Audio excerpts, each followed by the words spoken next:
안녕하세요. 윤은주입니다. 자, 그러면 이제 마케팅의 전반적인 어떤 큰 트렌드, 흐름에 대해서 우선 말씀을 들으셨으니까 저는 이제 제 전문 분야인 마이스로 확 좁혀갖고 마이스와 관련된 뭐 흐름에 대해서 한번 살펴보도록 하겠습니다. 아까 제가 처음 시작할 때도 전망 이야기하기 너무 싫다 이런 얘기 드리긴 했었는데 저희 연구원에 있는 연구원들과 함께 GMI를 준비를 하면서 저희가 뭐 이번 호 이제 특집호 나올 텐데 곧 나올 텐데 이 트렌드에 대한 이야기들을 해외에도 많이 물어보고 자료 수집도 많이 하고 저희 나름으로 분석도 많이 했습니다. 그 내용들을 같이 좀 공유 드리고 여러분들이 오늘 이제 이 이야기를 들으시면서 본인들이 생각하시는 또 다른 트렌드라든지 아니면 좀 튀는 어떤 부분들이 있다라고 하면 같이 이야기 공유해 주시면 되게 좋을 것 같은 생각이 듭니다. 전체 내용은 산업에 대한 전망과 트렌드 2022년도 트렌드에 대한 키워드 이야기를 드리도록 하겠습니다. 시작하기에 앞서 이놈의 오미크론, 이 오미크론 때문에 정말 못 살겠어요. 네, 제가 아까도 저희 시작하기 전에 말씀을 드렸지만 2020년과 2021년이 똑같이 느껴집니다. 이게 도대체 2021년에 있었던 일인지 2020년에 있었던 일인지 모르겠어요. 이 2022년도 지금 마찬가지일 것 같은 생각이 들어서 사실 되게 우울한 부분 상황인 것 같습니다. 그 다보스 포럼이 우선 내년 여름으로 연기가 됐습니다. 작년에도 사실 다보스에서 개최가 못 됐고 싱가포르의 마리나 베이 샌즈를 빌려갖고 거기 이제 스튜디오에서 촬영을 해서 온라인으로 진행이 됐었는데 올해도 갑자기 오미크론 때문에 이렇게 됐고 ITB 베를린 우리가 하는 이제 우리와 관련된 이런 행사들도 온라인으로 개최가 변경됐습니다. 가깝게는 CES가 있죠. 오늘 아침에 신문에 난 거 보니까 CES에 이제 미국에 있는 대거 IT 기업들이 전부 다 참가를 취소했다라고 지금 기사화되어 가고 있습니다.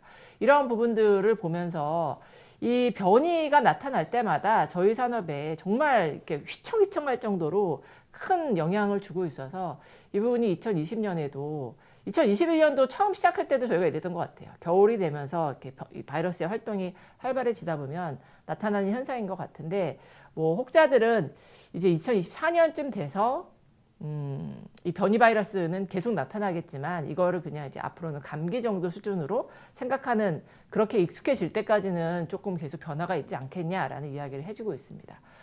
이런 변화들과 함께 또 앞에서도 지금 뭐 메타버스 이야기도 해주시고 하셨습니다. 저희가 트렌드라는 걸 이야기하면서 빠질 수 없는 키워드가 뭐 먼저 말씀드리려면 당연히 두 개가 딱 나옵니다. 2021년도 트렌드 때도 말씀드렸던 것 같아요. 디지털과 친환경. 이 두 가지 트렌드가 여전히 같이 가고 있긴 합니다. 이 메타버스에 관련돼서는 찬성과 반대에 대한 이야기가 많이 있습니다. 사실 올해 메타버스를 활용을 해서 저희 마이스 분야에서는 여러 가지 행사들이 치러진 바 있습니다. 국내에서도 그렇고 해외에서도 그렇고. 근데 이미 그 메타버스를 경험해 보신 분들이 계실 거예요. 얼마나 만족하셨는지 잘 모르겠습니다. 근데 저도 여러 가지 행사들을 보기는 했지만 참가도 하고 했지만 아직까지는 기술적으로는 마이스가 추구했던 목적을 달성하는 데는 조금 한계가 있지 않나 라는 생각들을 갖고 있습니다. 물론 이런 부분들이 아까 대표님이 말씀해 주셨던 기술적인 트렌드가 발달하기 이제 더 발전되고 더 사용하기 편리하고 좀 더 이렇게 아주 더 자연스러운 이런 기술로 가게 된다라고 하면 마이스에서도 적용이 가능하겠지만 현재 수준에서는 사실 우리가 실제로 대화한다라든지 뭔가 교류하는 느낌 이런 것들을 전달하는 데 있어서는 한계가 있다라고 이제 말씀하시는 분들도 있고 하지만 그럼에도 불구하고 큰 방향성에 있어서는 메타버스로 간다라는 부분에 있어서는 저희 산업에서도 많은 전문가들이 동의하고 있는 그런 부분들이다라고 볼 수 있을 것 같습니다. 그래서 이 메타버스가 현재 같은 경우에 뭐 우리가 얼마 전에 이제 저희 관련된 행사에 KMA 행사에서 인게이지라는 걸 썼었고 그 전에도 뭐 이프렌드라 이런 걸 써봤지만 지금까지는 그냥 아바타 만들어져서 뭐 얼굴은 비슷하게 나오기는 하지만 그 이외의 행동이나 이런 것들이 되게 부자연스러운 부분들이 있었는데 이런 것들이 앞으로 좀 더 기술적으로 많이 진보되는 그런 것들을 기대해 보고 있는 상황입니다. 2022년도에는 어떻게 바뀔까에 대해서 그러면 본격적으로 살펴보도록 하겠습니다. 저는 마이스 산업을 구성하고 있는 4개의 어떤 플레이어들을 구분을 지어서 한번 생각을 해봤습니다. 저희가 뭐 MIC 약자가 그 지칭하는 약어도 있긴 하지만 전시와 컨벤션 그리고 우리 산업에 있는 센터 그다음 비즈니스 관광이라는 분야에 있어서 각각 앞으로 어떤 형태로 변화하는지를 살펴봤습니다. 우선은 전시 산업에 대해서 먼저 살펴보도록 하겠습니다. 회의하고 전시 중에 사실 기술을 활용하는 분야에 있어서는 전시 분야가 아직까지는 조금 더 더디다라고 저는 생각을 하고 있습니다. 그래서 전시 산업 같은 경우에는 그럼에도 불구하고 작년 올해까지 해서 전시 산업과 관련돼서 이제 계속 전시회 많은 국내외에 있었던 많은 전시회가 연기되거나 취소되어 왔었기 때문에 이 많은 참가자들 참가 업체들이 지금 무조건 만나야 된다. 이런 그런 열망은 되게 강해지고 있는 상황이라고 합니다. 그래서 우리가 뭐 보복적 소비한다라는 것처럼 해외에서도 보복적으로 이제 항공이나 이런 것들만 뚫리면 열릴 것이다 라고 이야기하시는 분들이 계시는데 아마도 전시 같은 경우에서 미국에서 예측하기에는 2023년 정도 돼야지 2019년 수준으로 회복될 것이다 라고 얘기를 하고 있고 순전시 면적 같은 경우에도 저희가 한 2023년 정도를 예측을 하고 있는 상황입니다. 전시와 관련돼서는 이게 이제 온라인 쇼핑 이런 것들이 같이 나오기 시작하면서 전시의 기존의 전시회가 갖고 있었던 기능들의 상당 부분을 온라인 이커머스에서 가져가고 있는 부분들이 나타나고 있습니다. 그래서 그런 이유들 때문인지 앞으로 전시회를 할 경우에 더 성공적으로 개최될 수 있는 품목, 그 다음에 조금 하위 성장률을 갖고 있는, 성장을 안 하는 건 아니지만 성장률이 낮아지는 품목 이런 것들을 구분한 자료들을 미국에서는 제시를 하고 있습니다. 그래서 교육이라든지 일반 소비재, 비즈니스 서비스 이런 것들은 기술적인 부분에서 보여주게 된다라고 하면 순수 전시장에서 개최되는 전시회들은 성장 가능성이 조금 낮지 않나라는 생각을 해보고 있습니다. 컨벤션의 경우도 마찬가지입니다. 사실 컨벤션은 저희가 코로나 초기에는 2023년 정도 되면은 조금 회복되지 않겠냐라는 이야기들을 했었고 2024년도 이야기를 하다가 저희 지금 2020년도에 나왔던 자료에서는 2023년, 2024년 정도에 회복될 것이다 라고 얘기하지만 또 요새 나오는 이야기들은 2025년까지를 내다보는 경우들도 나타나고 있습니다. 이거는 이제 변이 바이러스의 아까 초반에 말씀드렸던 것처럼 영향력과 관련돼서 저희의 전망이라는 부분이 조금씩 시기가 조율되는 그런 부분들이 분명히 있는 것 같고 그럼에도 불구하고 저희가 뭐 줌 퍼티그라고 이야기하고 있죠. 온라인 대면 행사에 대해서 많은 사람들이 피로도를 느끼고 있습니다. 그러다 보니까 주최자들의 경우에는 내년도에는 내가 온라인 아니라 오프라인으로 행사를 어떻게 해서든지 해보겠다라고 계획을 갖고 계시는 분들은 상당히 많다라고 이야기를 하고 있습니다. 저희도 이번에 설문조사를 했었는데 그 내용들을 살펴보면 많은 경우가 오프라인 행사를 개최하고 싶다, 개최할 것이다, 준비하고 있다 라고 얘기는 하고 있는 상황입니다. 근데 이제 실제 개최 여부, 이거는 이제 희망사항이라고도 또 볼 수 있는 부분들이 있기 때문에 조금 달라질 것 같고 여전히 행사는 대면과 하이브리드가 같이 갈 것이고 그 중에서도 하이브리드의 영역이 훨씬 더 커질 것이다 라고 이야기를 하고 있습니다. 이 하이브리드는 뭐 이따 나중에도 또 이야기가 나오겠지만 오늘 또 미국에서 나온 기사에 보면 네이처지에서 이야기를 했어요. 네이처지에서 디지털로 행사를 했을 경우에 일반 참가자의 50% 이상을 디지털로 참가시켰을 때 환경을 보호하는 데 있어서 훨씬 더 효과적이다라고 이야기를 하고 있습니다. 가급적 행사는 디지털화 시키는 게 좋겠다라고 이야기가 이제 그 네이처지에 나왔더라고요. 그래서 이런 것들을 보게 되면 저희가 뭐 앞서서 말씀드렸던 큰 두 가지 트렌드에서 이 환경이라는 부분을 놓치고 갈 수가 없거든요. ESG를 실천해야 되는 모든 기업들은 내가 가는 행사 자체가 ESG에 부합하느냐를 따져볼 수밖에 없기 때문에 이 환경이라는 이슈에 있어서 디지털화 되어가는 것들에 대해서 효과성이라는 부분도 물론 생각하게 되겠지만 환경을 지키는 데 있어서도 동참해야 되는 부분들이 있어서 하이브리드 행사가 앞으로 계속될 것이다 라는 부분들, 더 커질 것이다 라는 부분들은 기정사실이라고 보시면 될 것 같습니다. 컨벤션 센터는 뭐 아시다시피 컨벤션 센터가 뭐 코로나 이제 시작됐으니까 컨벤션 센터는 다 스토피아 이렇진 않습니다. 이 전부터도 올해 작년 이후에도 계속 그 컨벤션 센터들 물론 지금 개장한 센터들은 코로나 이전에 계획돼서 건립이 되었던 센터들이긴 하지만 센터가 계속 만들어지고 있고 국내에서도 뭐 얼마 전에 보셨겠지만 잠실에 이제 10만 스퀘어미터, 12만 스퀘어미터의 센터가 생길 것이고 킨텍스 3단계도 곧 이제 그 설계를 지금 하고 있는 상황이고 뭐 백현이라든지 이런 다양한 지역에 지금 센터를 지을 계획을 갖고 있는 상황입니다. 이 컨벤션 센터는 향후에도 아시아 지역을 중심으로 더 많은 센터들이 확대될 것으로 보고 있고 많은 센터가 이 신규로 개장을 하면서 어떤 기능들을 센터 안에 넣을 것인가. 제가 사실은 아까 대표님 이야기를 들으면서 디지로그라는 이 세상 속에 이제는 더 이상 생산의 시대가 아니라 마케팅과 플랫폼이라는 이 시대 속에 센터라는 공간이라는 부분들이 마케팅 기능으로 가야 된다라는 저희들이 사실 그런 이야기를 많이 하고 있었는데 정말 진짜 그렇게 가야겠다라는 생각을 저도 한번 해보게 된 그 시간이었던 것 같습니다. 비즈니스 트래블과 관련돼서는 저희 이제 마이스의 참가자들은 대부분 다 비즈니스 트래블로 참가하시는 분들입니다. 뭐 레저 관광으로 오시는 분들은 거의 없고, 이 비즈니스 관광은 더 이상 과거와 같은 2019년도와 같은 모습은 안 나올 거다라고 이야기를 하고 있습니다. 기업들 자체가 저희가 온라인으로 참가해 봤더니 참가자 개개인은 줌 퍼티그를 느끼고 있지만 기업의 입장에서는 비용 효율적인 부분에 있어서 훨씬 더 효과적인 부분들을 보여주고 있죠.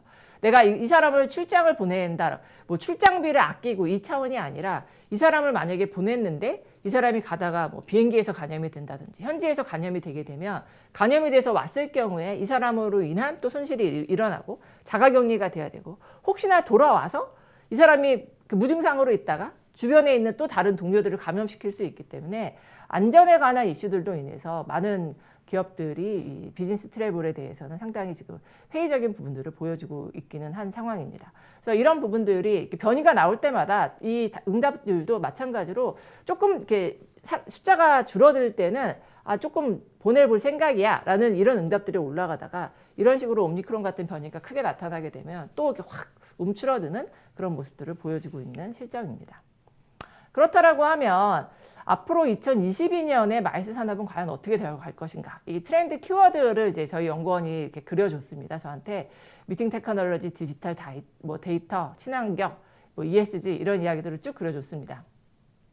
제가 이 단어들을 보면서도 2020년, 제가 2020년, 2021년, 2022년 전망에 대한 이 빅데이터 분석에 대한 단어들을 봤을 때 새롭게 바뀌는 단어들, 뭐 더 강조되는 단어들, 뭐 NFT 정도가 이번에 새로 들어왔고 재택근무 이런 부분들 작년에 들어오긴 했지만 그런 것들을 제외하고는 뭐 NFT와 블록체인 이외에는 사실은 뭐 지난 2년 동안 계속 비슷한 양상을 보여주고 있는 부분입니다.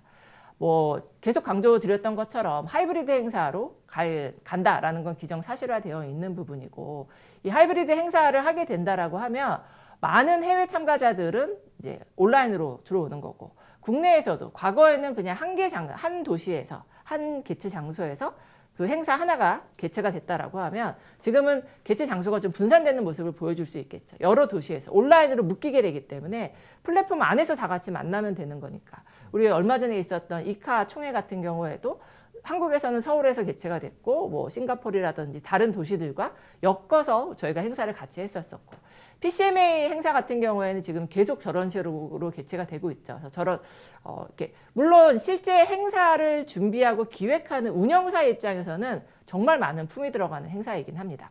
되게 많은 품이 들어가다 보니까 힘들죠. 뭐 각각의 도시마다 다 있어야 되고 다 연결시켜야 되고 어려운 일이긴 하지만 실제 주최자들 입장에서는 내가 이거를 분산시켜서 개최할 수 있다라고 하면 안 할 이유가 없는 그런 모습들을 보여주고 있다라고 생각이 들고 있습니다. 그래서 하이브리드 행사로 계속 진행이 될 거고, 하이브리드가 진행이 되기 위해서는 아까도 말씀드린 것처럼 현재의 어떤 메타버스 정도의 기술로는 지금 어색한 부분들, 아직 좀 공감이 안 되고 몰입하기 어려운 부분들을 극복할 수 있는 테크놀로지가 더 많이 발전돼야 되겠다라는 이야기를 드릴 수 있을 것 같습니다. 그 안에서도 조금 올해 작년에도 사실 메타버스 이야기가 있었고 3D 가상 스튜디오 같은 것들을 활용을 했었는데, 올해 메타버스를 활용하면서 나온 조금 다른 점, 특이점은 NFT 기술이 이제 활용이 되기 시작했다라는 거죠. 마이스에 있어서도 우리 그 올해 있었던 지식 포럼 같은 경우에도 참가자들한테 기념품 같은 것들을 NFT로 코인을 지급을 해줬었고, 뭐 디비전 메타버스 같은 경우에서 NFT 코인을 이제 활용을 해갖고 온라인 박람회에서 실제로 거래를 할 수 있는 이런 모습들이 나타나고 있습니다. 그래서 이 우리 마이스 산업에 있어서도 NFT 같은 기능들을 활용하는 부분들이 상당히 많아질 것이다. 앞에 말씀드린 것처럼 전시 분야에 있어서는 조금 아쉬운 점이, 전시가 사실은 더 많은 데이터를 만들어낼 수 있고 조금 더 실제로 서로 거래가 가능한 데이터를 만들어낼 수 있다라고 저는 생각하고 있는데, 그런 부분들을 만들어낼 수 있는 전시 분야는 사실은 기술이 사실 많이 들어오고 있지 못한 게 현실인 것 같습니다. 우리가 지금 전시 쪽에서 보여주는 거는 아까 뭐 3D를 활용해서 그냥 3D 가상 공간을 보여주는 정도, 메타버스가 들어와 있긴 하지만 이거를 그냥 그 프론트 페이지에 있는 그냥 그 모습으로 사실은 뒤에 있는 백 페이지에서의 관리자 모드에서의 정보를 수집하고 그거를 관리하고 분석하는 이런 것들이 중요한데 거기까지 설계돼서 운영된다라기보다는 프론트 페이지 위주의 그냥 보여주기식 위주의 기술들이 활용되고 있어서 그런 부분들은 아까 우리 대표님께서 앞으로의 세상은 창업이 더 그 활성화된다라고 말씀해 주셨는데 그런 젊은 친구들이 이런 분야에 있어서 창업을 해서 하실 수 있다라고 하면 되게 좋은 어떤 성과를 보여줄 수 있는 그런 기업들이 나올 수 있지 않을까 싶은 생각이 들게 됩니다.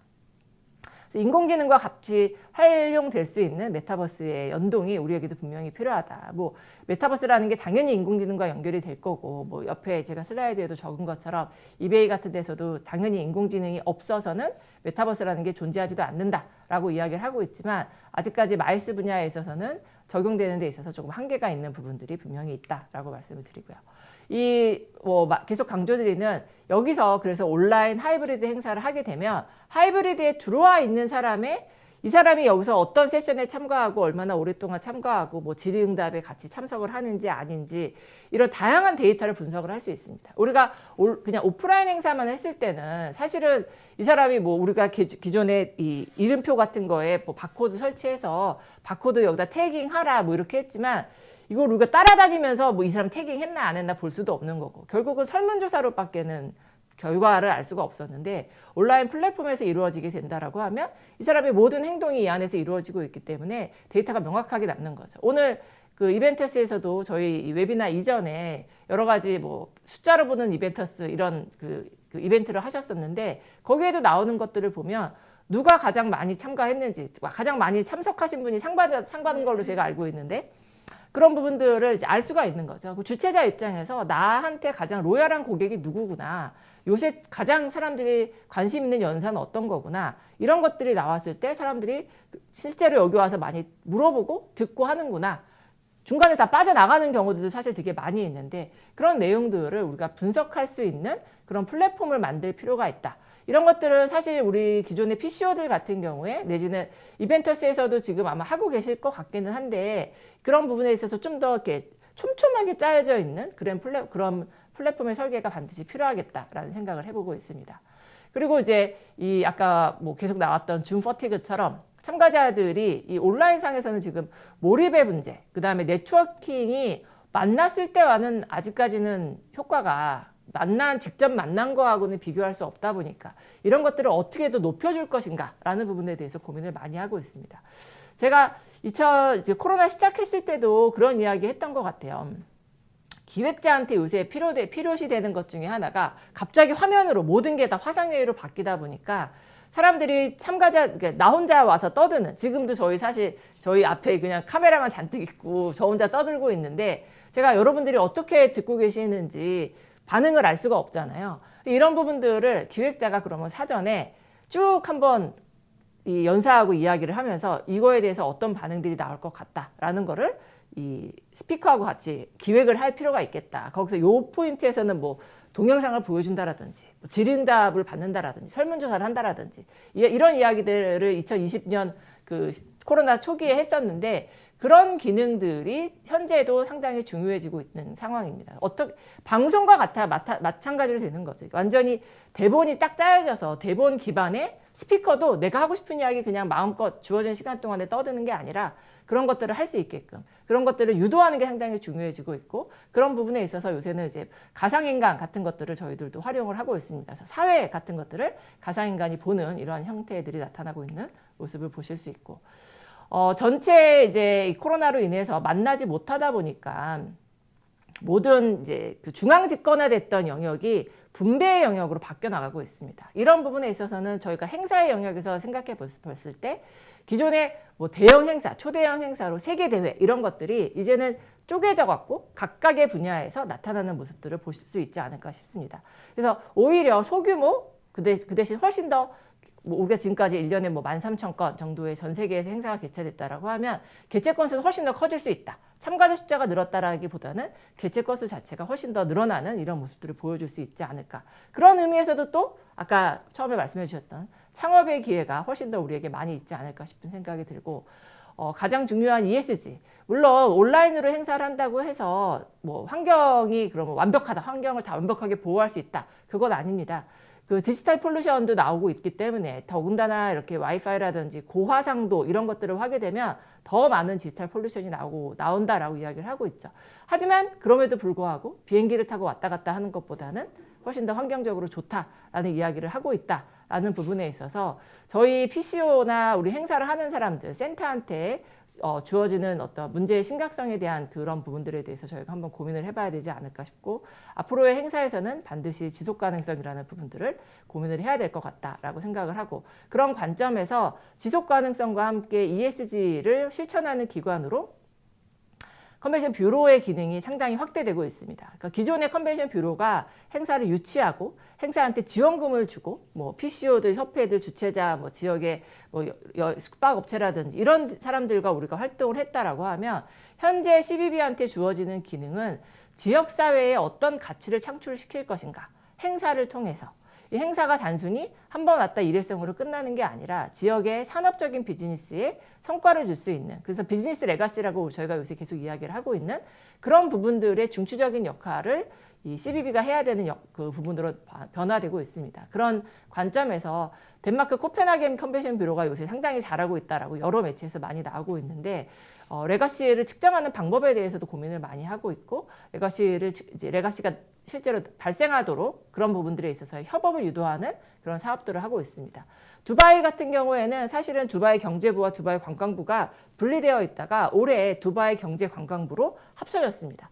이 마이스 행사라는 영역과 경제라는 영역을 같이 가져가겠다라는 부분들을 보여주는 모습들을 보면서 비즈니스 레가시라는 측면에서 저희가 고민을 해봐야 된다라고 생각을 하고 있습니다.